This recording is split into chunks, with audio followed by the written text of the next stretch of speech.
Assalamualaikum warahmatullahi wabarakatuh. Perkenalkan, nama saya Aulia Sabila dari Pendidikan Teknik Mesin di Universitas Pendidikan Indonesia. Di sini saya akan menyampaikan hasil resum teknik pengecoran logam yang diberi judul casting material. Bahan teknik dikelompokkan menjadi dua. Yang pertama ada ferro dan non-ferro. Logam ferro adalah bahan yang paling berguna dari semua logam. Mereka mengandung besi sebagai logam dasarnya dan umumnya diklasifikasikan sebagai karbon dan baja paduan, baja tahan karat, baja perkakas dan die, besi cor, dan juga baja tuang.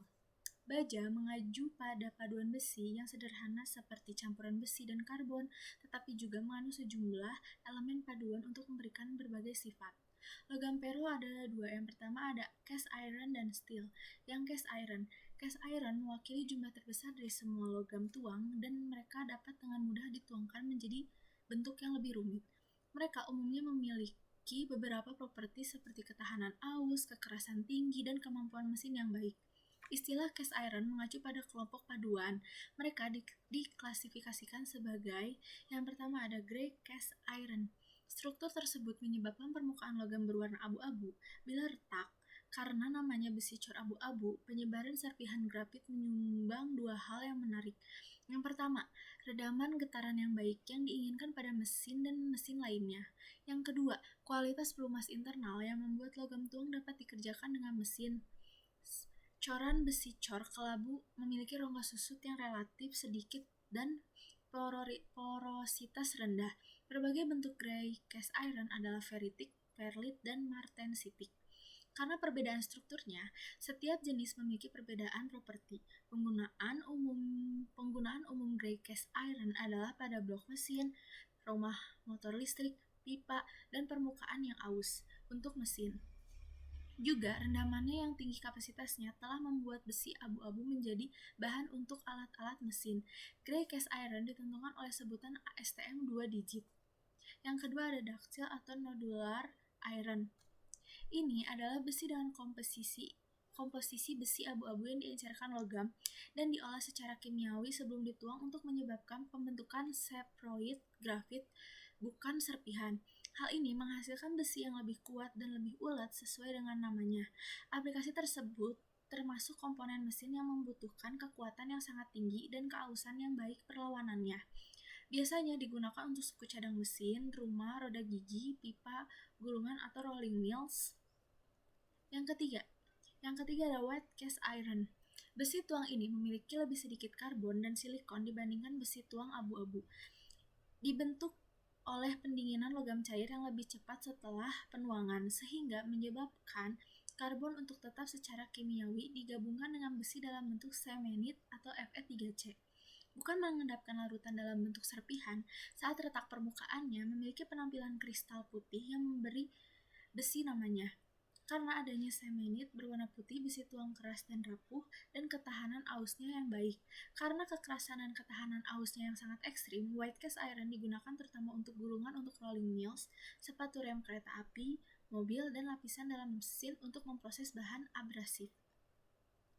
Yang keempat ada malleable iron. Saat pengecoran, besi cor putih dipanaskan untuk memisahkan karbon keluar dari larutan dan membentuk agregat grafit. Logam yang dihasilkan disebut besi lunak. Mikrostruktur baru memiliki keuletan yang substansial, perpanjangan hingga 20%. Perbedaan yang signifikan dari logam tempat ia diubah, produk khas terbuat dari besi cor yang dapat ditempa, termasuk alat kelengkapan pipa dan flensa, komponen mesin tertentu, dan bagian perlengkapan kereta api. Kegunaan utama dari besi lunak adalah untuk peralatan kereta api dan berbagai jenis perangkat keras lainnya. Yang kelima, ada compacted graphite iron.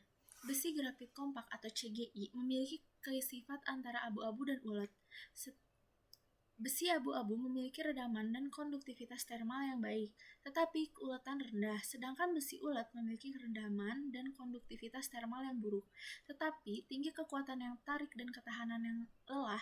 Besi grafit padat memiliki redaman dan sifat termal mirip dengan besi abu-abu, dan kekuatan dan kekakuan sebanding dengan besi ulet.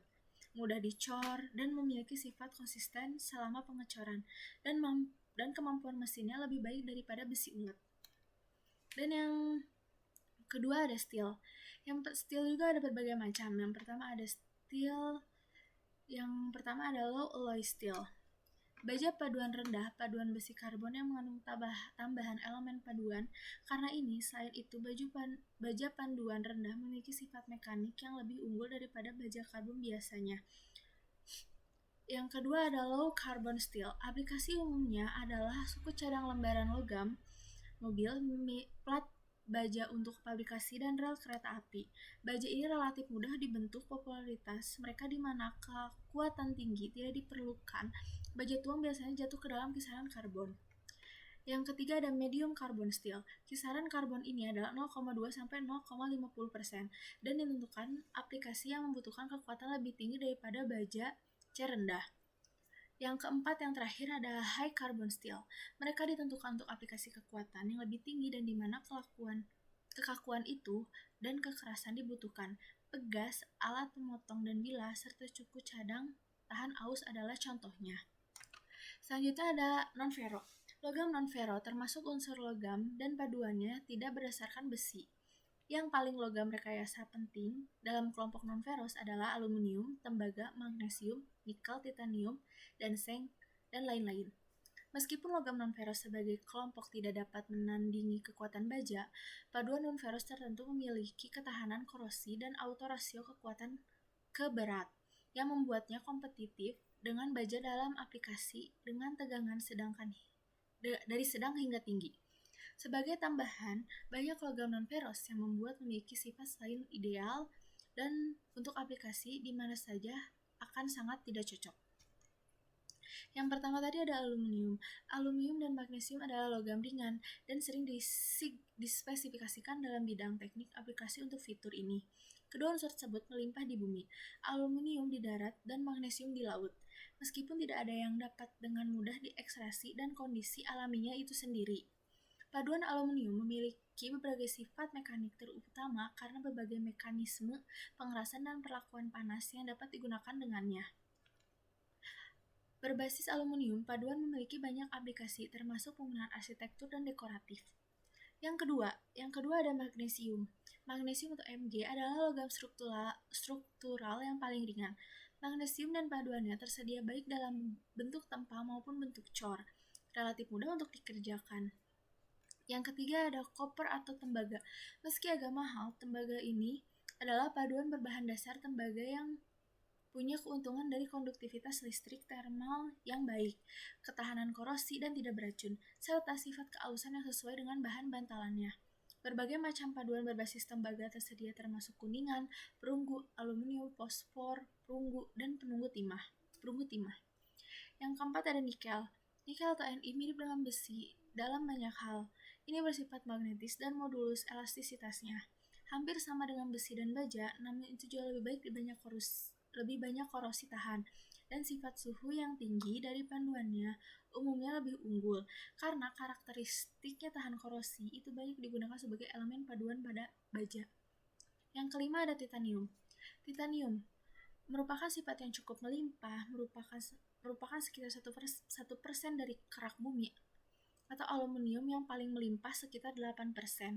Massa jenis titanium di antara aluminium dan besi dan data lainnya kepentingan telah berkembang dalam beberapa dekade terakhir karena aplikasi kedirgantaraannya di mana bobotnya yang ringan dan rasio kekuatan terhadap berat yang baik dieksploitasi. Sekian penjelasan dari saya, mohon maaf bila ada kekurangan. Wassalamualaikum warahmatullahi wabarakatuh.